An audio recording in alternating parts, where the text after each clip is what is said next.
Bismillahirrahmanirrahim. Kita tajuk yang kedua, istiqamah jalan menuju mujahadah. Okey, tajuk yang kedua salin. Okey, ni tajuk dia, istiqamah jalan menuju mujahadah. Okey, apakah maksud istiqamah? Okey, ni kena salinlah. Okey, maksud istiqamah ialah ketaatan yang berterusan dalam melaksanakan suruhan Allah dan menjauhi larangannya. Ketaatan, okey, keyword dia ialah ketaatan yang berterusan. Okey, istiqamah. Okey, dalam melaksanakan suruhan Allah dan menjauhi larangannya. Okey, ini kena salin maksud istiqamah. Okey, dalil nakli sifat istiqamah. Nakli ini adalah Al-Quran lah.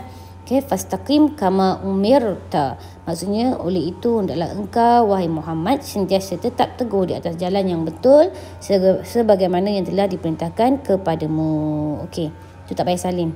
Okey, salin saja tajuk dan juga maksud.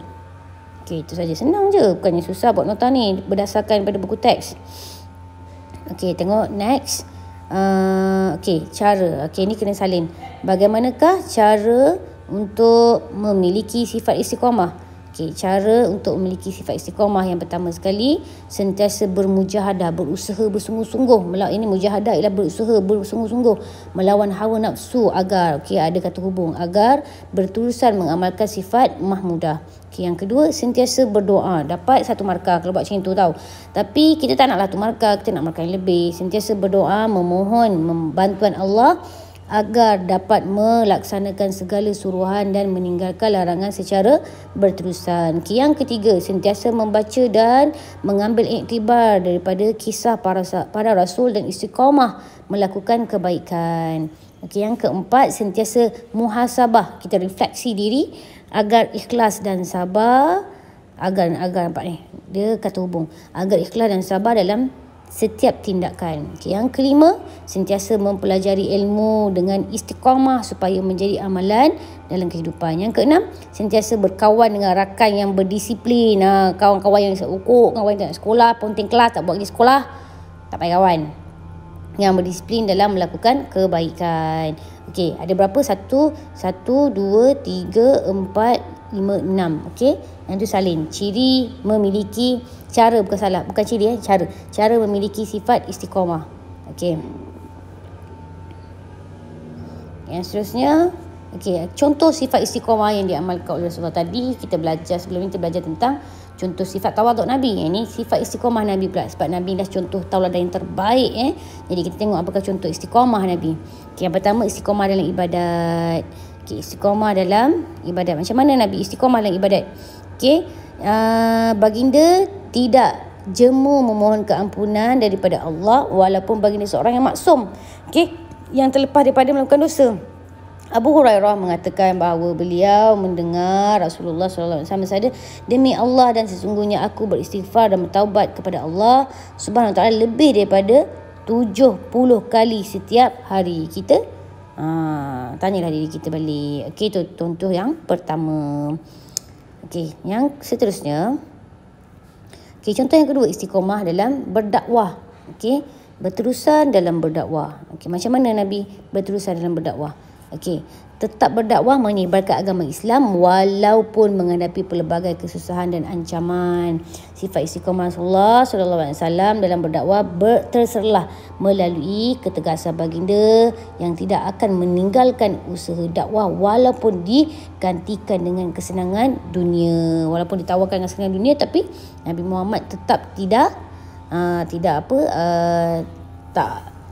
tak termakan dengan pujukan dunia ni. Okey, seterusnya. Okey, apakah hikmah? Okey, ni salin. Yang tadi tak payah salin. Okey, hikmah dia ialah, okey, yang pertama, apakah hikmah mengamalkan sifat istiqamah dalam kehidupan? Okey, dapat menzahirkan individu yang berakhlak mulia kerana melaksanakan kebaikan secara berterusan. Okey, yang kedua, membentuk insan yang teguh pendirian dalam mempertahankan kebenaran. Okey, dalam nampak ni kata hubung. Yang ketiga, memperkukuh jati diri dengan sifat sabar dan tidak berputus asa untuk berjaya. Ini ada 2 kata hubung. Memperkukuhkan jati diri. Okey, yang keempat, memupuk sikap sanggup berkorban harta dan nyawa demi mempertahankan Islam. Okey, ni demi. tu adalah kata hubung dia. Kita menjelaskan isi kita tu. Tak perlulah di samping itu. Saya tak nak menzahirkan individu yang berakhlak, di samping itu membentuk, selain itu memperkukuhkan, tu salah. Okey, yang kelima, membangunkan ekonomi kerana komitmen. Saya ni tak nampak lah, ni komitmen. Membangunkan ekonomi kerana komitmen semua pihak untuk memajukan untuk memajukan negara, membangunkan ekonomi. Itu hikmah istiqamah. Kalau semua orang bekerja kan, semua setiap hari bangun, pergi sekolah, bangun, bekerja. Jadi ekonomi kita pun akan akan meningkat lah. Yang keenam, melahirkan sifat kebersamaan dalam masyarakat kerana sentiasa menjaga kepentingan bersama. Okey, itulah hikmah. Jadi ada berapa? 6 hikmah ni salin. Tak banyak pun nota untuk akhlak ni. Okey, dah habis. Okey, kita tengok pula bahagian latihan. Okey, latihan ni saya nak awak buat bahagian satu je tak soalan. Okey, soalan kebat. Ni salin soalan nombor 6. Okey, peribahasa Melayu ada menyatakan kalau tidak dipecahkan ruyung, manakan dapat sagunya. Okay, bincangkan peribahasa tersebut dalam konteks anda sebagai murid. Okay, sebelum tu kita kena tahu apakah maksud kalau tidak dipecahkan ruyung, manakan dapat sagunya. Macam mana nak cari ni? Ini pergilah Google. Okey, Google ada, handphone ada, boleh Google macam mana nak tahu apakah yang dikata dengan kalau tidak dipecahkan ruyung, manakan dapat sagunya. Okey, itu saja untuk tajuk yang kedua bagi akhlak tingkatan 5. Tolong saya nota dan buat latihan. Terima kasih. Assalamualaikum warahmatullahi wabarakatuh. Okey.